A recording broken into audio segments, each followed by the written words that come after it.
Welcome to Oddball. I'm Amino Hassan. That's Izzy Gutierrez. My voice sounds like this because I was screaming at my TV. Does it sound different? Yeah. It's, you know, here I have a little bit of Bruce Springsteen thing going. Oh, yeah. Born in the USA. Yeah. So I'm screaming at my TV. The end of Knicks versus Pacers. What a game. Pacers were down 14 points with 2:44 to go. The Pacers outscored the Knicks 20-6 after that point, capping off an impossible comeback with an impossible bounce by Haliburton. Puts up the shot, and it hits the rim. It goes straight up in the air and drops back down.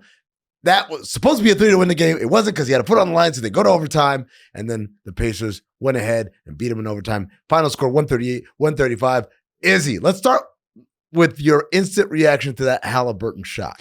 I feel like I'm sitting on a squatty potty. It's like really, so this chair just really wants to lean back. Yeah. Like if I sit in it, I'm all the way back here. So I have to sit up and then my knees belly button to your spine. Belly button to your spine. I might accidentally fart. Oh. So look, that Haliburton shot, I thought it was great. At first I thought it was a 3. Mm-hmm. And then I was like, wow, the perfect choke sign. Everything is just like right in the cards for game 1.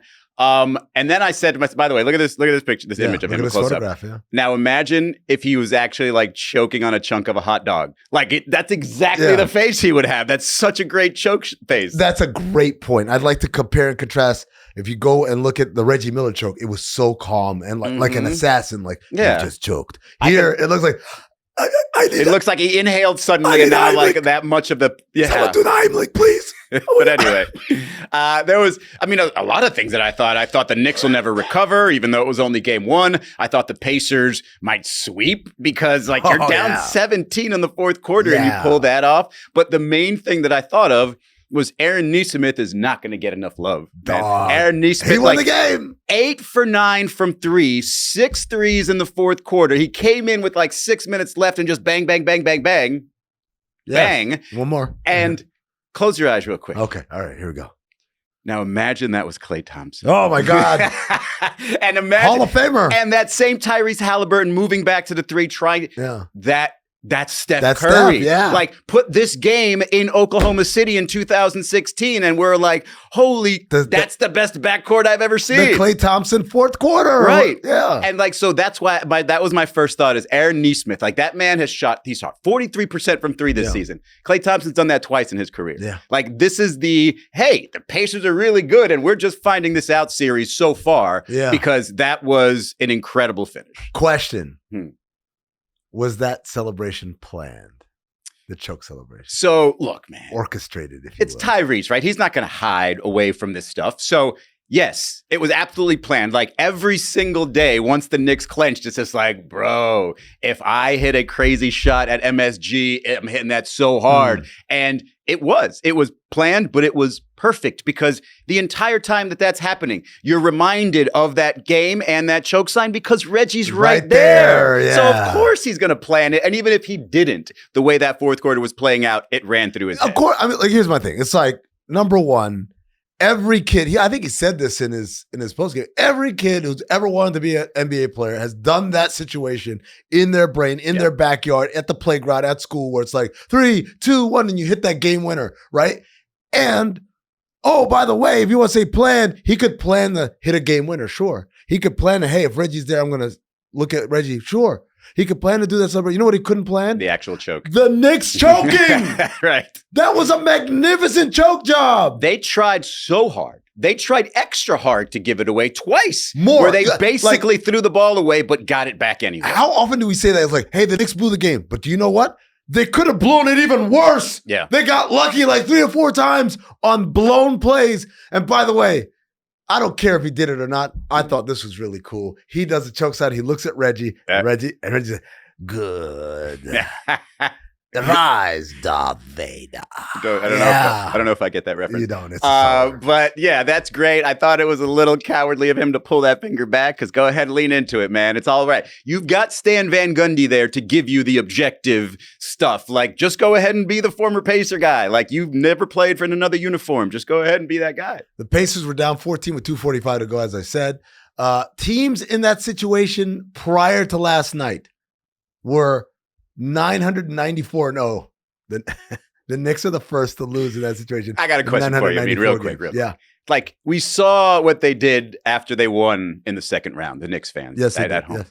So after this, do the fans, are they like obligated to go clean up the city? Like, do the exact opposite of what they did because they celebrated way too hard. And this is such the opposite of that. Go put up those street signs, go wash them, like maybe put up some slick stuff on the bus so people can't do pull-ups next time. That's what they got to do because that was embarrassing. I like this idea. If you celebrate too hard on a non-championship series, every time you have a devastating loss, you have to go back and do a little bit more for the community.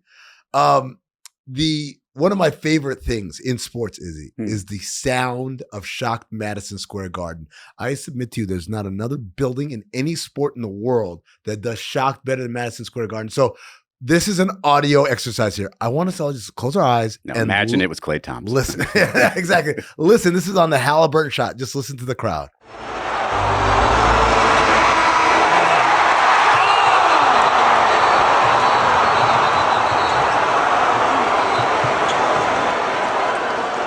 So I'd like to point out a couple of things. Number one, you hear there's a brief, people start cheering. That's Haliburton's shot hitting the back of the rim and going up in the air. They thought he missed it. That 1 second where everything went away. And it was like, I don't remember anything that just happened. Missed free throws. Jalen Brunson, airball. We won that. Oh, you hear the and then the end of that sound, just that's the sound of shocked Madison Square Garden. No other building has that. It's almost like the sound of the cheering, like being vacuumed out of the building. That's exactly what it sounds like. It's so strange and it's so great. And maybe Ant Edwards, maybe Ja Morant, maybe Steph. But who's going to like own and soak up that moment better than Tyrese Haliburton? I said this on Le Batard show, though. You know who's more upset than anyone in the world, right? Even the Knicks fans, even the Knicks. I think I know this answer. It's Trae Young. Yeah. Like Trae Young. His territory. That was me. I do dice at half court. Like, no. And he's been still trying to troll Knicks fans online. It's a wrap. Like, you're done. These corners are no longer yours. They belong to Tyrese Haliburton. How surprised were you, Izzy, to see Jalen Brunson look like human at the end of a game? Pretty shocked. It's almost like he said to himself, I did my damn part. Yeah. Why are we here? And they had 43. What? Exactly. But like most of the conversation today is, oh, Jalen Brunson, that was a bad end of the game for you. But I would argue, like, how clutch do you have to be? Like, to get, like, you did the 40-some points. You did, like, granted, he almost threw it away. Didn't throw it away. Like, he tried to throw it off somebody. Didn't throw it away. So that's not a turnover. Yeah. The air ball, tough shot, stepping to your left, whatever. I wasn't that surprised at the ending because the Pacers have good defensive players. They're going to make things frantic, and anybody can make a mistake in that spot. But there's another guy on the other side that's been more historically clutch in Tyrese Haliburton. So in the playoffs, for sure. So I can't really blame Jalen for that screw up. I'd rather blame OG Anunoby for not stepping up every time and just drop back. Let's talk about that. All right. So like everyone's like, oh, Aaron Nesmith is amazing. He hit these 6 threes and da-da-da. And like, yes, making the shot, particularly with the stakes and all that, like the time and score. Tough. All the credit in the world.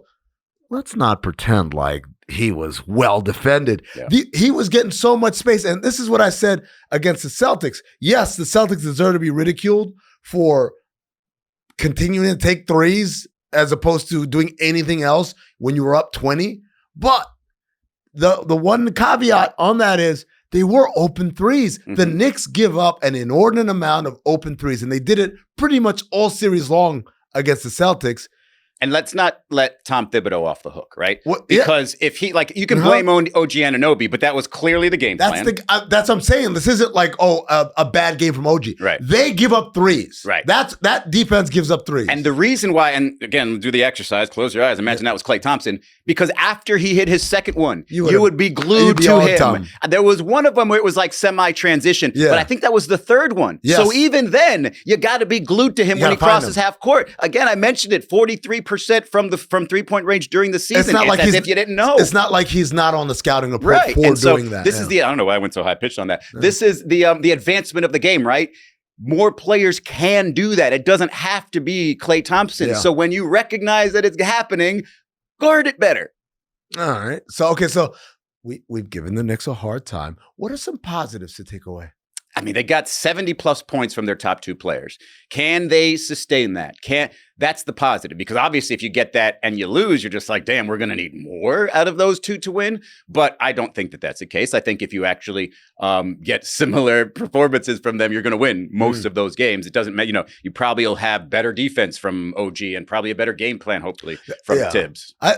Look, OG didn't play great last night, but I'm blaming more game plan on that than anything else. Fair. Because he's more than competent defensive player. He's shown that he's earned the right for us to give him the benefit of the doubt of like he was just executing what was asked of him. And I think they need to be better. But positives, I don't think Jalen Brunson will ever have an end of game like that again. If so, it'll be a long time from now. I don't think Josh Hart will fall down that much. Josh Hart, man. And that's another one. When we say, oh, it could have been so much worse. How about if that was a turnover? When he slipped and Nesmith kind of was premature and going for the ball as opposed to taking one or two extra steps, he would have gotten it. Yeah, he also got crossed up on one of those Nesmith, like just foot over foot, just whoop, and then Nesmith was open for a three. The other thing I would say is a positive is Brunson picks up his fifth foul, which again, that was another uncharacteristic thing. Him picking up dumb fouls. It's almost like Karl-Anthony Towns infected him with that, whatever that disease is. Or Jalen Brown, right? But the Knicks went on a 14-0 run when he came out in the fourth quarter. And that felt like the first time I've ever seen the Knicks without Brunson look competent. Well, McBride has always struck me as a guy who can spark a run. When he pulls up from three confidently, he's great. And that, Cat can obviously carry a team offensively, a bit of a front runner, right? So if you're up already and you're going to rely on Cat, I can trust him. If they're down 10 in that spot and it's just like Jalen's out, I think that's going to be a 20-point deficit when he comes back. But so far as front running a little bit at home, not shocking, but it is a positive for the Knicks. They got to win game two. Have to. I mean, that's like, here's the thing. Losing game one, not the end of the world. Look, we saw it with the Thunder and the Nuggets last run, right? Thunder lost game one and they lost game three as well. Mm-hmm. But they won game four. And at that point, guess what? That home court advantage we lost, we just got it back. Because this could turn on Tyrese pretty quickly. Again, it's not just that he did it in a tie game thinking it was a three. He recovered from that, won in overtime. It's still just game one. Like, you remember one of LeBron James's career highlights, game-winning three-pointer at the buzzer against the Orlando Magic. That's the only game in that series. Oh, they won one more. They lost that series in 6. That's why it's not higher up on his career highlights list. And so if you have just one game, like, don't have a bad game in game two. Knicks fans are going to be on you. Not that I think Tyrese will be affected by that as the series goes along, but it will definitely change the tone of things and give the Knicks a lot more confidence going into Indiana. That's not really crazy, intimidating place to play. Producer Gabe, who is a massive Knicks fan, has been grumpy all morning long, wants us to remember that the Knicks won the series when Reggie did that first choke. Mm-hmm. The famous Reggie Miller choke was 1994.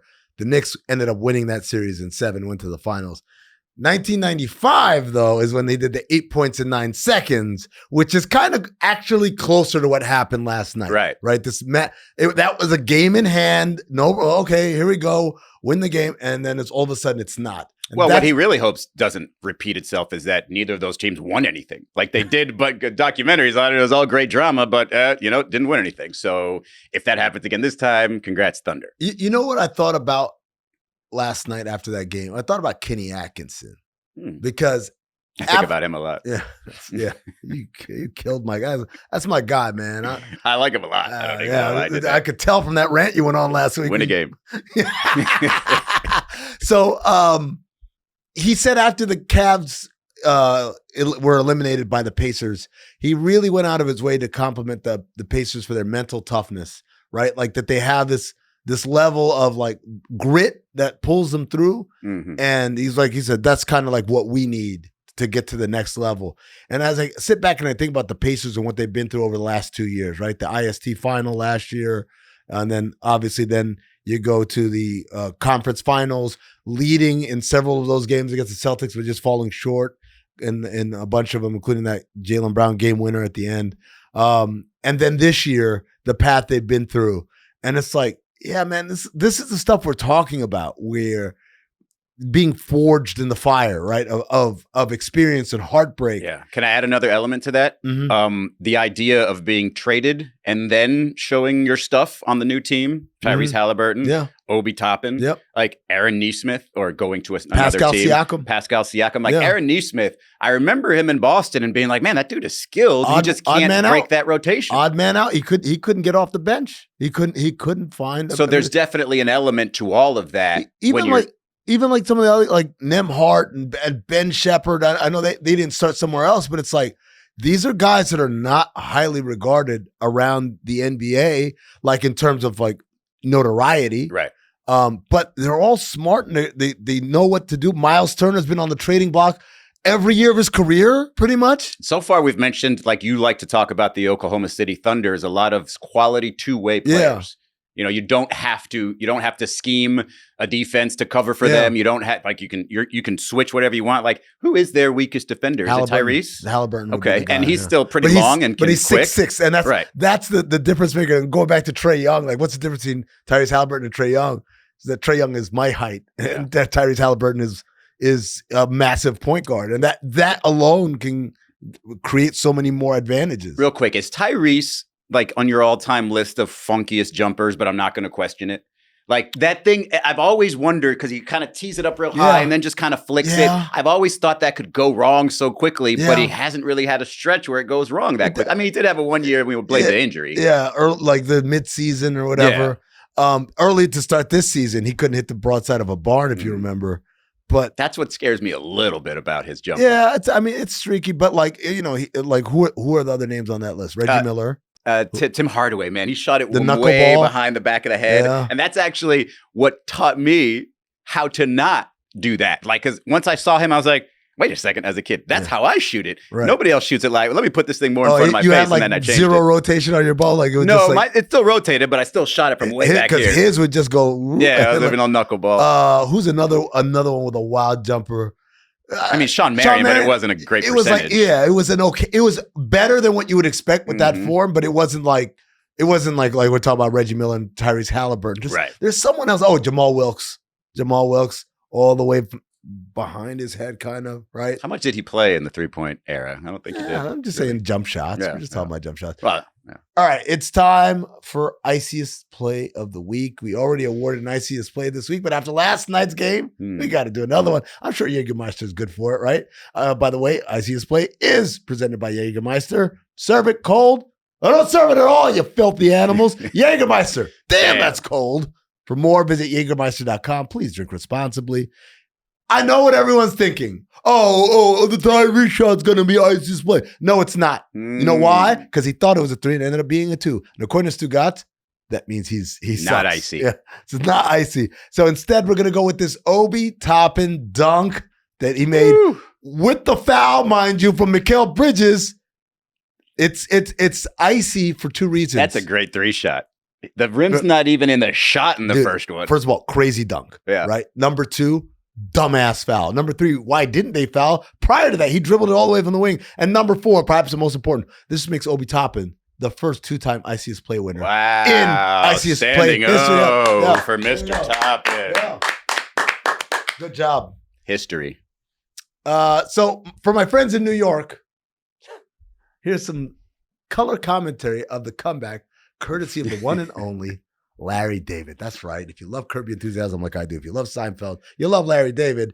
And Larry told us the whole story with just body language. Oh, right? Here we go. 101 to 113, right? It's in here. We're cool, right?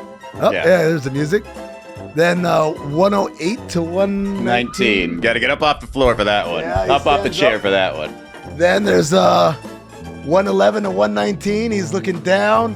115 to 123. He's crossing his legs. Classic arms crossed, legs crossed, Larry David. Him and Susie, and they're not loving it. Susie Essman, right? Then he's shrugging. He's asking the guy next to him, like, what's happening here? Like if he's looking over to the Knicks bench, shrugging me like, what are we doing? And he's probably looking directly at OG Anunoby. Keep that one in mind, because 121, 123, he's kind of staring up into oblivion. And then 122 to 124, he's shrugging again. But with the legs crossed in a more of a classic Larry What are we doing? Davis And then pose. Finally, the game-tying shot, he put his hat back on. You know why? He had to go. It was either win or the Knicks win or the Pacers win. Hats back on. Which one of those is your favorite? Let's go full screen one last time. Yeah, Which one of these is your favorite? I think my favorite's the one where he's standing and looking at the Knicks bench like, Tom Thibodeau, I could coach this second half better than you. I kind of like 115 and 123 where he's just crossing legs, arms folded. Keep the music going. Keep the music going. That actually looks like he is just, like he's given up. Like his team's not up 8 at that point. Yeah. No, him and Susie both striking the pose at the same time. Susie's confusing me. Like, Susie still thinks he missed that shot, right? Because she's celebrating there. Yeah, I think that's her coming back down. Ah, okay. Yeah. So she jumped when the ball was in the air. But see, here's the thing. That's how you know Larry's a real Knick fan. Yeah. Larry knew that everyone else is grabbing each other, so Larry knows. Like, no, this is the Knicks. He's like, nope, they missed. Larry's a Jets fan, too, by the way. Oh, God. Why does he do that to himself? All right. We got Proper Slot next.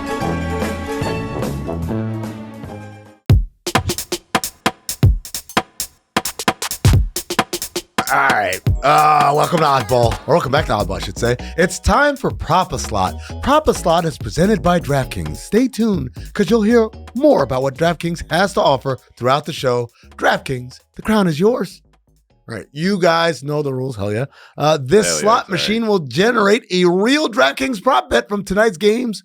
We'll see them one at a time, and if we pass on a prop, we cannot go backwards. If we don't want to take any of the 3 props, we can take a parlay of the reverse of all 3 spins. Which we did last time, and we got 2 out of 3. It's not how parlays work. Well, 2 out of 3 ain't bad unless you're doing a parlay. Let's see the first spin.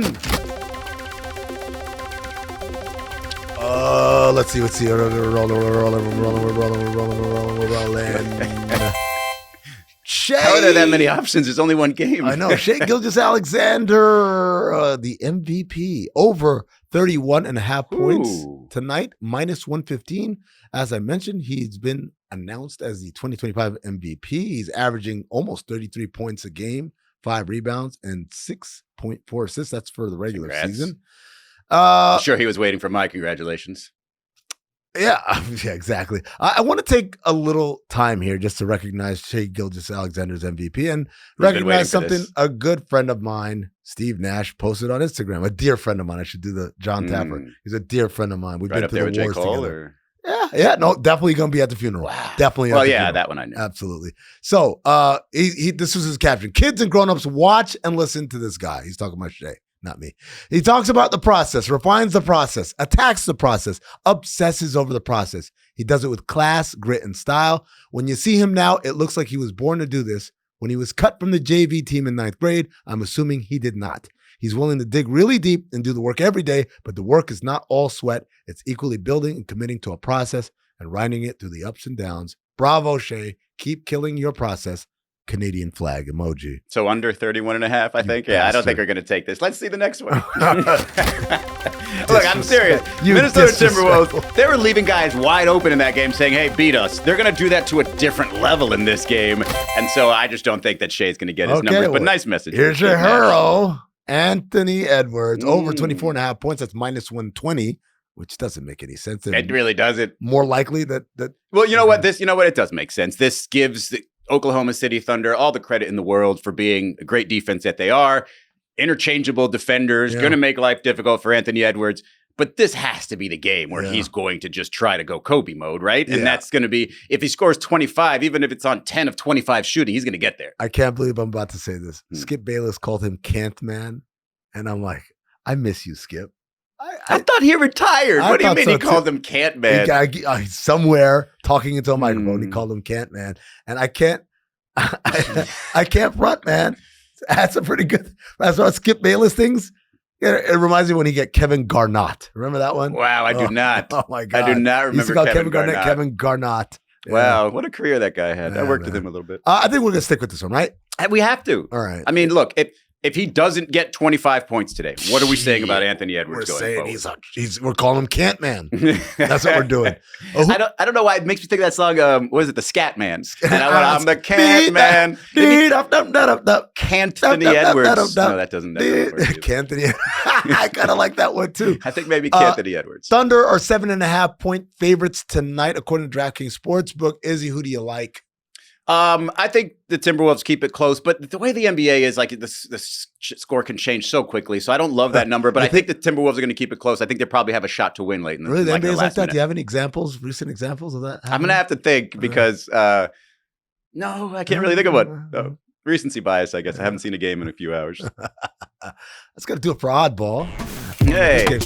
We'll talk to you guys on Monday. All right.